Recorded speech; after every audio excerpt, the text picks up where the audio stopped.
How to do search engine optimization the Occam's Razor way. Now, for those of you guys not familiar with Occam's Razor, and that's probably many of you, Occam's Razor is a problem-solving principle that in its original form says entities should not be multiplied beyond necessity.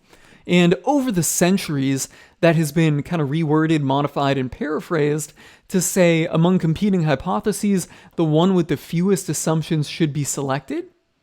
Or even simpler, the simplest explanation is usually the best one.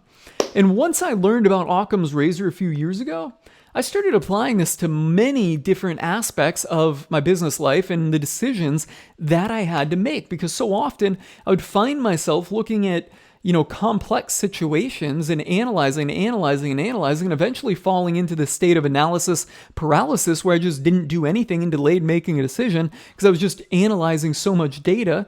Ultimately, it was all irrelevant, or I shouldn't say the data was irrelevant, but we really didn't know precisely what to do with it. And I'd get into scenarios where there's no right or wrong answer, and then I'd keep analyzing, and then I'd just get more confused. So in those situations, the simplest explanation is usually the best one, and I've applied that all through my business decision making. Now, when it comes to SEO, I apply it there too. Because what we have to realize, what we have to ask ourselves is, what do we really know about SEO? Seriously, and unless you're a Google engineer, and in that case, you are going to be under lock and key non-disclosure to the ninth degree, the answer is not much. There's nothing that we really know. So much of what we operate on is assumptions on assumptions on assumptions. So for example, let's just say that you're wondering if you should put the keywords in your page title, right? And you look that up, you can Google it and you're going to find some people that'll say, yeah, you absolutely should. You're going to probably find some people and say, no, not necessarily. It's unnatural. And then you're going to have a little camp in the middle that says, well, maybe you should, but maybe you shouldn't. Right? There's no specific firm answer on that. And again, unless you're a Google engineer, that's worked on the algorithm, and you'd probably have to be pretty high up the totem pole to actually understand how things work, nobody really knows. It is all theoretical assumptions. So in that case, boom, the simplest explanation is usually the best one, right? Or among the competing hypotheses, the one with the fewest assumptions should be selected. So what do we actually know about Google? Well, for that, and what do we know about how the search engine operates? For that, we have to look to Google themselves, and they do publish some information. It is not, how should I say this? It is not incredibly in-depth. It's kind of vague, and some people might consider it elementary, but quite frankly, that is what works. So I've kind of pulled some little snippets out here that I feel are key, because a lot of this stuff is stuff that people already know, right? Like there's no magic sauce to it.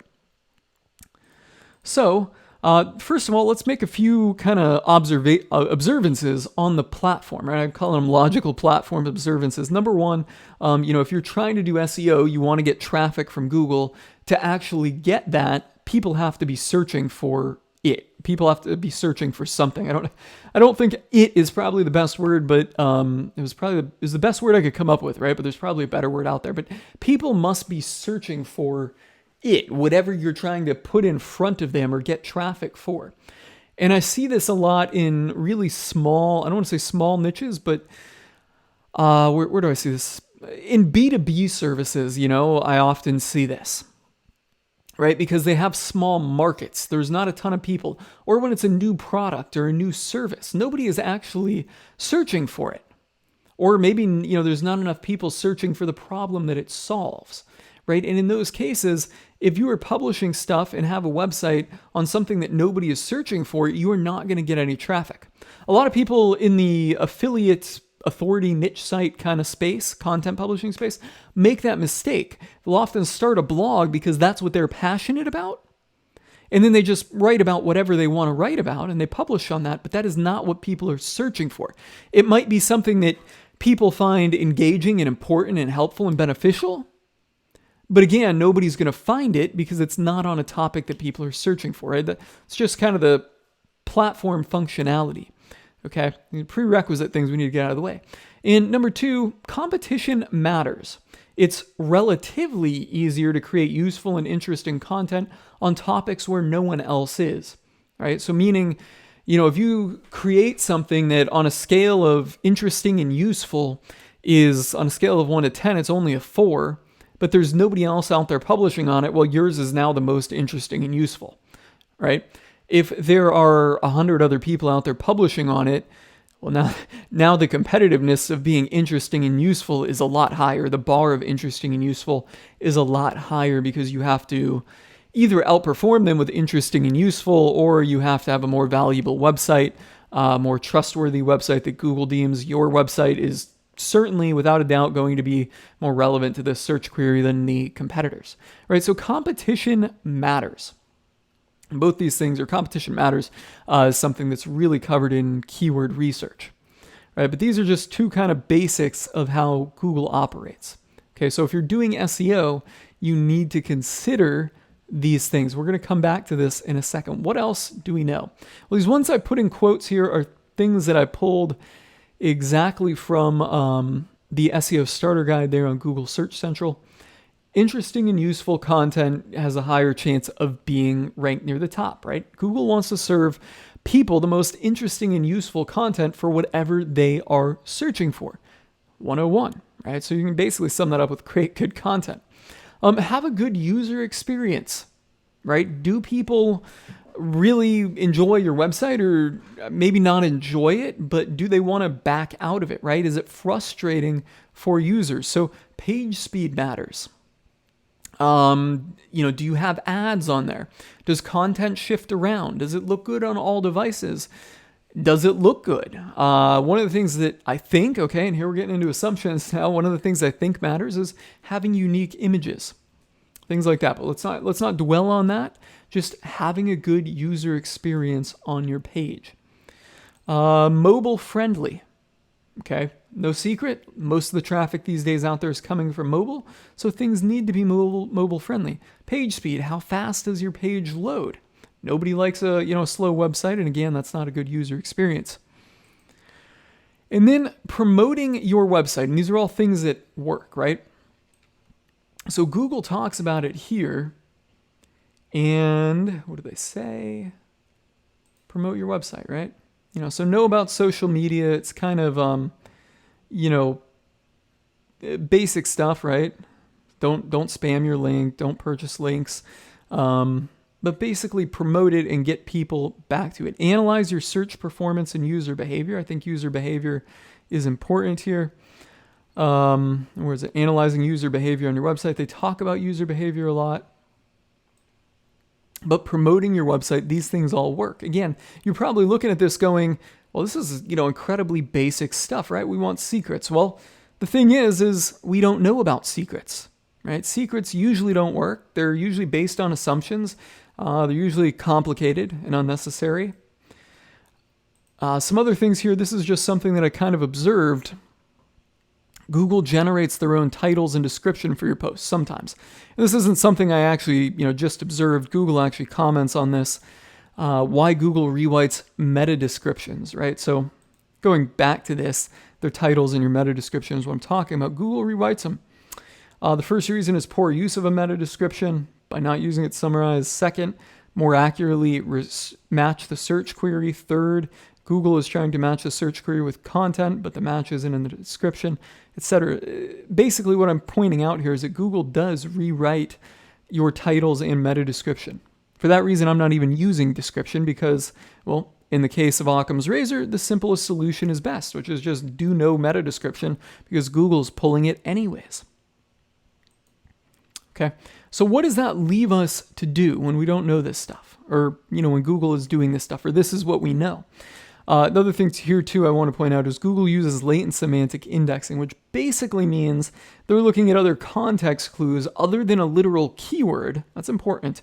Other than a literal keyword to display search results. Okay, so considering all this is all the stuff we know, and there's a little bit more out there that we know. You can go through this Google guide. How can we actually approach search engine optimization? All right, well, it's really, really simple when you break it down. Number one, publish high quality content on topics with search volume. Okay. As I said, you don't want to publish on just topics that you feel like publishing on, A lot of people do that. A lot of people make that mistake. You have to satisfy search intent. And you want to go for topics with search volume. And then where keyword research comes in is the competition matters. Wherever I had that slide at, right there, competition matters. Okay, and I do have a whole video on keyword research right here. You can look for it on my YouTube channel. I guess I'll put the link below. Yeah, ultimately finding low competition keywords that have search volume and publishing on them. Boom, right? That's step one. So once you nail those two, the competition and the search volume, you publish the high quality content on those topics, you will get traffic. Some of the examples of people doing this are Growth Scouter on YouTube. And he's got, do I have his video open right there? Yeah. So he's got some videos, right? And he's got this 7-month-old site where he's just basically publishing content, doing nothing else. And at 7 months, it's making $10,700. I think that is very impressive. And I think he shares a lot of incredibly simple insights on his channel here. So all these videos are worth checking out. And you can see I've basically watched them all. John Dykstra. John Dykstra runs a website called Fat Stacks Blogs. I don't have it open. But you can Google his name or put it into YouTube. You'll find a lot of his content out there.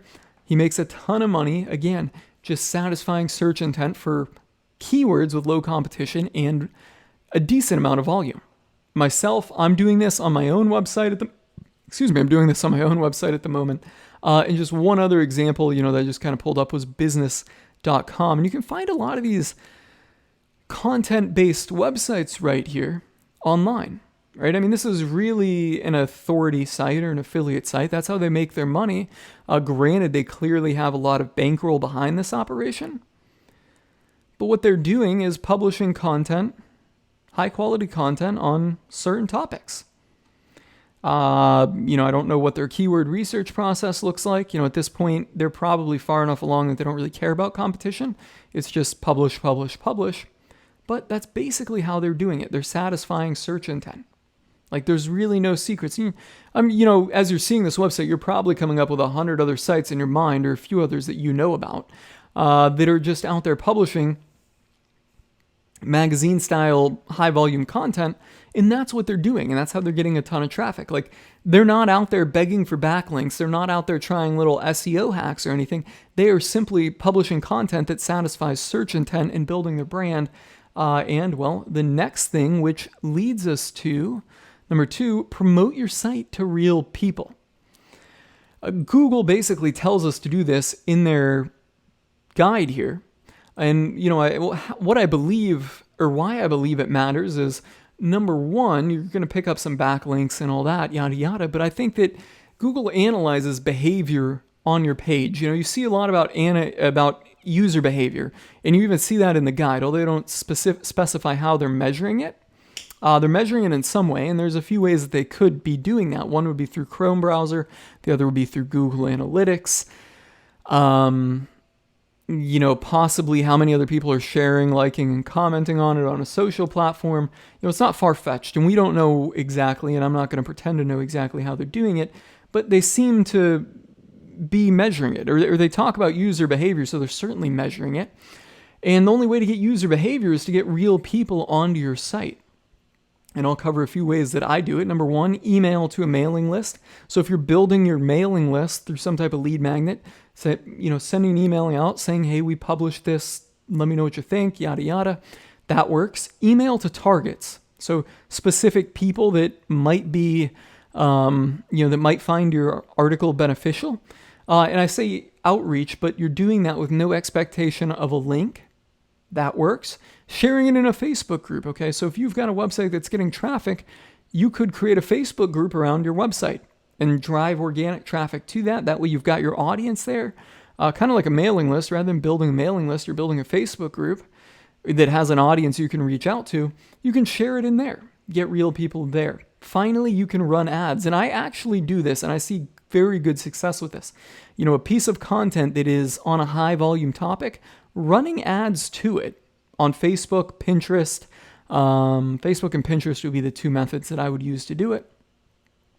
just getting landing page views and getting that actual traffic seems to have a positive impact on the search results. So again, here I'm going into assumptions now, but fundamentally at the core, what am I doing? I'm getting real people to the content, and I'm always I spend $10 a day just sending traffic to my content. So it's not a ton of money, but I do believe that it is helping because I'm getting the real actual user engagement to the site.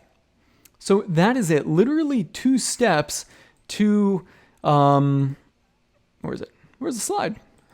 You literally 2 steps to doing SEO the Occam's Razor way. It is incredibly simple. And, when you really kind of look at some of the high value websites like this website here, business.com, some of these sites that are getting a ton of traffic, that's really all they're doing. Like, they're literally not out chasing hacks and chasing gimmicks. They're literally just following these 2 simple steps here, and they've been doing it consistently for a long period of time, and it is working to drive, a ton of traffic and the revenue that comes behind it.